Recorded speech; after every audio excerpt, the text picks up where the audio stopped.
Hello, welcome to your midweek check-in. This is a video that I'm going to be creating for you each Wednesday. Last Wednesday, which was our first week, we didn't have one. To be completely transparent, mostly because I had 12 hours of jury duty, so I was not able to do it. But this is an important way for me to be able to keep you on track and to make some announcements about things that are going on in the course. Some of the things that we would do outside of actually the formal lecture, planned lecture portion of the class, right? So with that in mind, let me just catch you up on what's going on in the course. Because I think it can be tough to make sure that everybody's on the same page in an online format, and because we're going so fast. First of all, Tiffany's YouTube video, the first YouTube video is up. I really encourage you to check it out. She has this great device where she films a whole bunch of people in sort of edited together saying, "I am not for sale, I am not for sale, we are not for sale," as kind of a tagline for human trafficking. And I thought it was really effective. And Tiffany, thank you for going first. I should also mention that for a lot of people, the immediate default setting for YouTube videos is private. And I probably should have mentioned this in the instructions. You do want to change it from private to either public or unlisted so that other people in the class can see it, and so that I can see it, right? But thanks so much to Tiffany for going first and being the guinea pig and finding that out. And now we have that, and I'm looking forward to the YouTube videos for next week again. Make sure that they're loaded by Monday so that your classmates can take a look. Secondly, I have the grades for your week one discussion questions up. It was very important to me to get those up to you because I do want you to be able to kind of quickly adjust to what the expectations are to the course. Most people did pretty well. One of the common things was that a lot of people's discussion questions didn't have citations, and that is something that, if you look at the rubric, is required. So please remember to cite the course material in the course of your discussions. Galen did something really cool that I really liked, which was embedded some of her additional resources within the wording as she was making the point, and I was able to click on them and look at her backup research. So that was really cool too. I encourage you to check that out.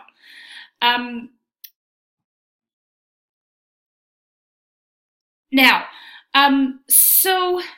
we kind of got into this question about whether the framing of my one discussion question, the idea that media does talk about globalization as if it's male dominated, was accurate. And so I came to that from an article that I used to assign by Saskia Sassen, that actually it doesn't, in fairness, it doesn't say media, it says public policy decision makers have men in mind when they make globalization plans, and that journalists and academics also forefront the male experience when they talk about the effects of globalization.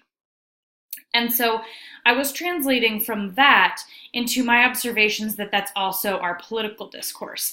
And now I'm just kind of interested to see if that is other people's observation or not. I do think that globalization is a major topic in this election cycle and in others. But I'm curious to know how you've heard it talked about, and what resonates with you, what things you've noticed. My perspective is that I do hear mentions of jobs going overseas, but I rarely hear mentions of women specifically. And I often believe that when women aren't specifically mentioned, when gender isn't forefronted, it means that we're really talking about men and men's experiences. So I think a lot of times when we talk about things in the abstract or they're neutral, it is the male experience that tends to get forefronted. And so that's kind of part of the reason, part of what's special actually about women's studies, and part of the reason why consciousness raising is such an important tool for us. So consciousness raising and housework is a very typical topic to use to explore consciousness raising, because it was one of those topics that mainstream sociologists were not at all interested in studying. It was trivial, it was not important.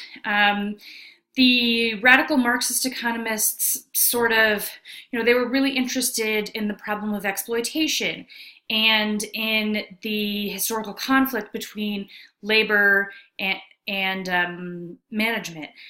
But when it came to the women question, they sort of went, well, when the revolution comes, like, I'm sure it'll be fine. I'm sure women will be fine. And so that was most of the leftist professors who might have studied that were giving us that answer. The fields that now have women's studies the most in them, that was the answer in kind of the 60s and the 70s. And in fact, it's not true at all that communist revolution will automatically bring about gender equality. Domestic labor in the Soviet Union under communism continued to be very unequal. Of course, the Soviet Union is not necessarily the best example of socialist utopia because it was so oppressive and totalitarian. But I'm really enjoying our talks about domestic labor and online consciousness raising. One of the important things is to start building theory from women's everyday experiences and start valuing our experiences and our observations as evidence. And a lot of times you'll hear, well, that evidence is anecdotal, or that's just, one person's opinion. And it's true to a certain extent, but it's very hard to build theory when you have no start. So consciousness raising is really a starting point for theory that will then be explored and solidified. And in fact, now we have all kinds of time use studies about housework, who spends most time doing what in the household. We have Arlie Hochschild's really wonderful book called The Second Shift, where she talks about in the couples that she interviewed, which were across race and class, what their division of household labor was and what the logic was behind it. And then there's also, you can find demographers who have explored things like how much sleep women are getting versus men. We get less sleep. How much quality time they're spending with their children, how much time, and interestingly, men and women now are spending fairly equal amounts of time, of quality time with their children, but housework is still not equal. And it's interesting because one of the things that I saw emerging in this discussion was whether or not kids were expected to do housework. And one of the biggest drop-offs from the 1960s to today is the expectations around how much children will help out. And I do think that in a lot of ways, girls had higher expectations than boys. It's hard for me to completely say my family is 3 girls, and I do feel like I took on a lot because I was the oldest girl. I think that often happens with the oldest daughter. They get sort of drafted into kind of a mother's helper role.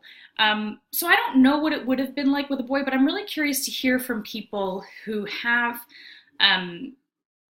who had mixed gender households, and because mine will be, I now have a 5-year-old daughter and a boy on the way. So I wonder, how it works out with children and siblings, splitting that responsibility as well. But keep going with that because, you do learn from analyzing your own experiences and you learn from other people's experiences as well. Not every learning experience has to be simply a statistic that is brought to you from above, right? There's a lot of conclusions that we can draw from a small group, from doing our own investigation, from our own observations. And, those things are important too. Okay, moving ahead.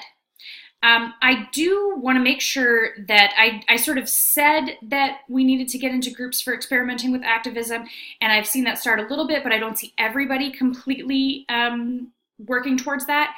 So I need everybody to try to form themselves into groups, because in week 3, we're going to be working with the actual design of your action.